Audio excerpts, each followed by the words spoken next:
Hello everybody and welcome back to the playlist of Unit 4. Today we're speaking about Section B. This is a mishmash type of a presentation in which I've gathered some useful piece of advice, in my own opinion, which should help you advance the level of your writing considering the points that we're making here. So as you may remember, Section B of Unit 4 is also based on your research, just like Section A, but it is an essay. So I would like to highlight two types of essays in order to define the differences between them. So the first one is the one we're not interested in, which is not in Section B, but I want to highlight it as a background for which we really need. So the discursive essay, which we do not need, is the one which you may, I think, still find in the CAE exam, which is CAE, which is the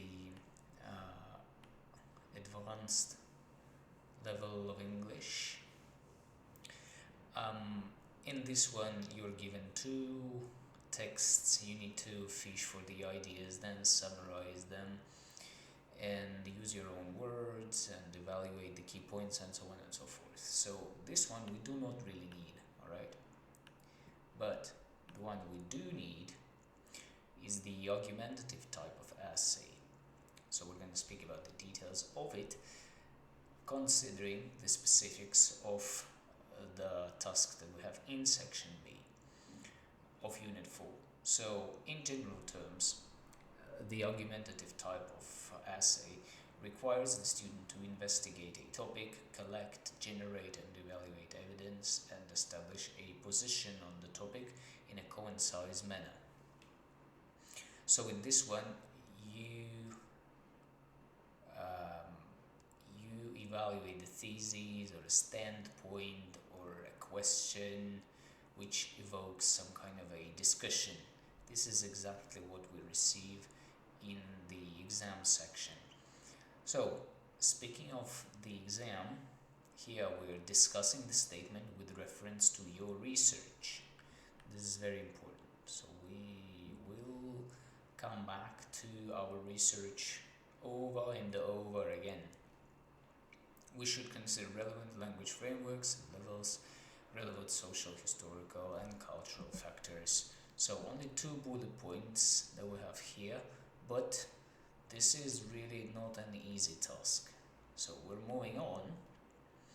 So for us, we are going to be using the term that we're writing an argumentative essay in Section B.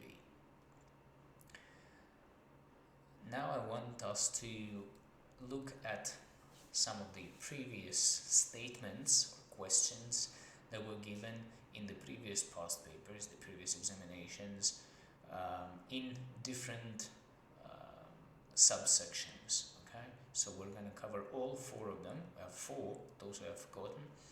Number one is global English, and this is question 5. So let's consider and think about what is the problem that they suggest, what is the main argument that we can possibly present there. So when we speak about the global English, which is the Gula subtopic here, it is believed that Gula has survived for 400 years due to geographic isolation of its speakers, but more effort is required to preserve the language in the face of globalization. And another one, although lingua francas have streamlined global communication, it is still important to preserve varieties which are facing extinction. So to start with, you can always think whether you're answering in, say, yes here, which shows your agreement with the statement, or say no. This is not exactly how I'm answering these statements, but at least you could start with this. So moving on to child language development, which is my favorite. Question 6, the subtopic role of the caregiver, the quality of interactions with caregivers is not important, and you can already spot what is the real controversy here.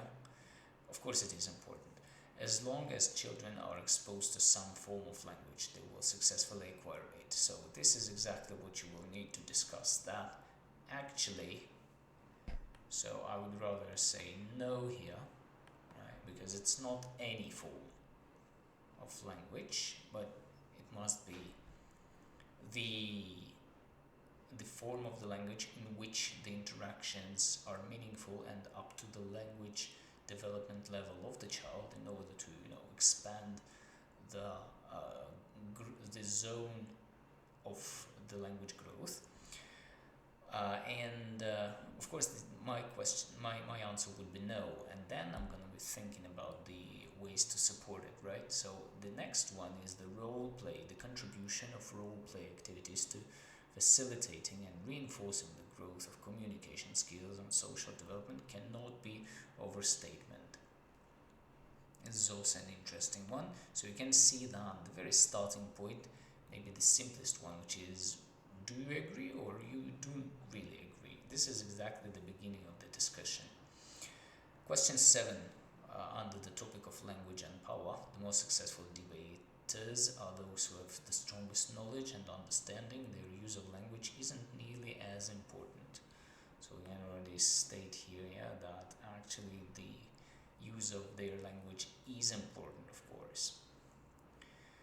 And then we're going to be thinking about why it is important, and what makes it important.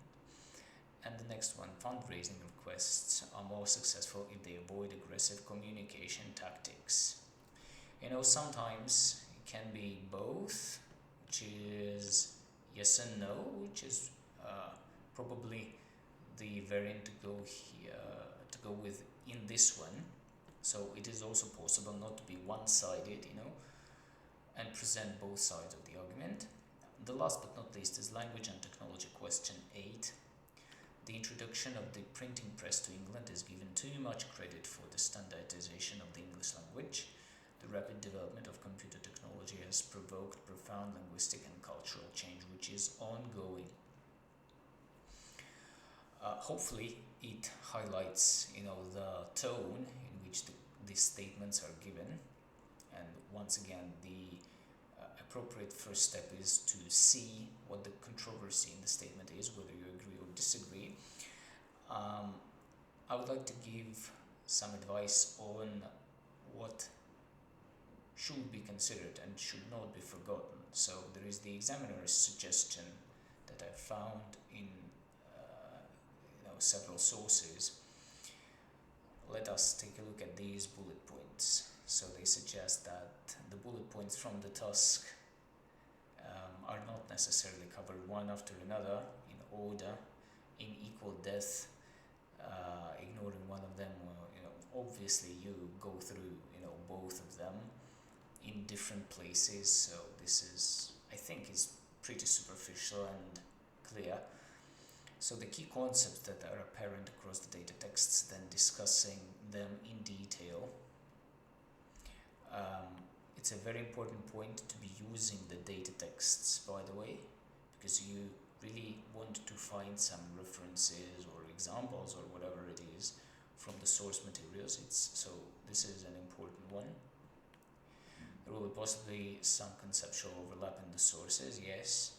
For example, the context of use might be very much linked to the other influences on the data. So, and then you want to add your research, So you're going to be using the knowledge you've acquired individually yourself on researching the subject matter. So general advice in very general terms, they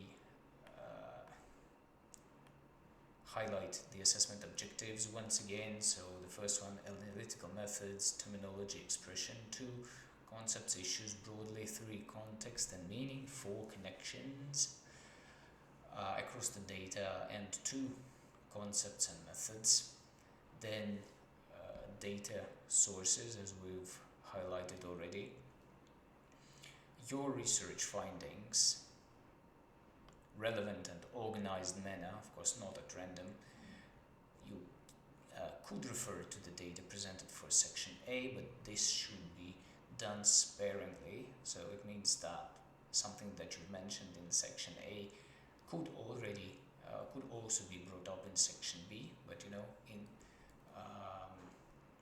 in short, probably not in a repeated paragraph, rewritten in the same place. Candidates are encouraged during their research to create a discussion debate for section B. So this is what we started with, that we are writing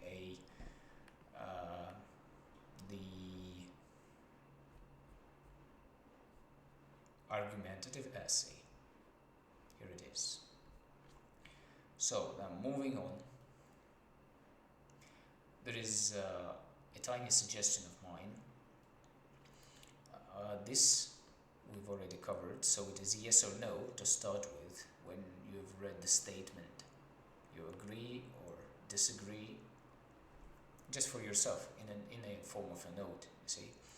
After that, you want to think just a little bit about arguments for and against, you're agreeing or disagreeing with the statement.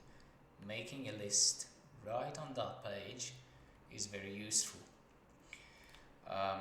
As it's been stated already, theoretical and terminological background, I'm going to be repeating it over and over again because you really want your tone to be up to the certain level of academia, so to say. So it should be more or less academic, with references and stuff like that. So that's why we have in brackets these things. And additionally, in detail, structure of your response is another key thing.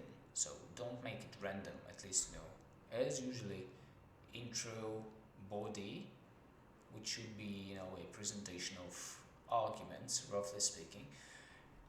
Use the discourse markers to glue everything together. Use the quotations and examples and references to the source materials. Write an introductory paragraph, we've said it.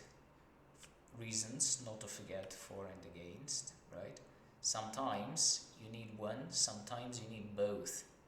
Okay, I'm speaking of the sides, either for or against, maybe together. But you really want to show that you've gone into the subject matter yourself, and this is very important. And the use of the discourse markers and terminology to help the examiner, to see that the writing is a presentation of your expertise and clear understanding, which means that we're aiming at least level 4, better 5 in the marking grid. So once again, what should not or must not be forgotten? Research. Show that you've done some research, because this is about the research in depth. The names, theories, concepts and all that sustain the academic tone of your writing. This is their quote, by the way, the examiner's one, that we praise what is in the writing and not punish what isn't. It means that the more relevant ideas you're presenting, the better the score will be. If you feel like you haven't presented something, don't worry, it's all right. There is no punishment for not presenting something out of a list of 100 of things. No, but it's more about what you've done, what you've presented. And if you've been listening up to this moment, just pay attention to the fact that you've been doing it very, very carefully, which means that there is nothing but success. So good luck. I'll see you in the next one.